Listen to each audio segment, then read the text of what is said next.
Bagong fictional serial, nakakatakutan natin. Sa araw ng Valentine's Day, may isang taong lumilitaw na pumapatay sa mga couples na nagsiselebrate. Ito ay si Heart Ice Killer na matagal nang hinahanap ng mga pulis pero hindi nga nila siya mahanap. Sa pagdating nga ng Valentine's Day, may dalawang taong nagsiselebrate at hindi nga nila alam na sinusundan na pala sila ng serial.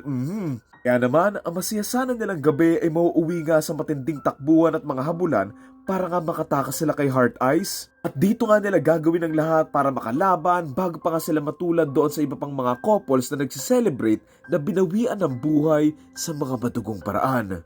Title ng movie, Heart Ice. It's been a while since nakapanood ako ng isang Valentine's Day team na movie, so aabangan ko talaga to. Yung mga pasili pa lang nila doon sa mga brutal na pagtegi, I'm down for it na. Ayun lang sapat na eh.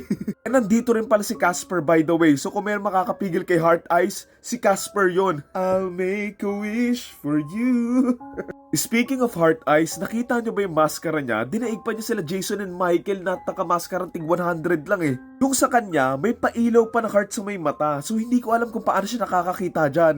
Tapos kakabahan pa si Jason lalo dito kasi itong si Heart Ice, nagtitegi din siya ng mga nag-aano. From the trailer, I'm sensing na may pagka The Strangers vibes to. Hindi yung original pero yung mga recent The Strangers films. I do think that this is going to be a fun thriller film na obvious naman from the trailer, and I think isa to sa mga movies na matatakot, kakabahan, and matatawa ka din at the same time. Kumbaga kung gusto mo bumilis yung tibok ng puso mo, lalo na kung ayaw mo yung tipong parang may humahabol sa'yo, then ito na yung panoorin nyo. Kasi for me, may potential yung villain nila dito si Heart Ice, so sana yung story din. I mean, hindi naman need ng sobrang deep na story given the premise, pero sana it's clear, cohesive, and everything makes sense naman.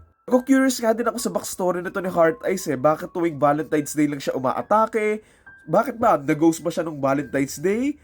Nag-cheat ba yung ex niya? Or ano pa ba? Nagsawa na ba siya kakasabi ng sana all?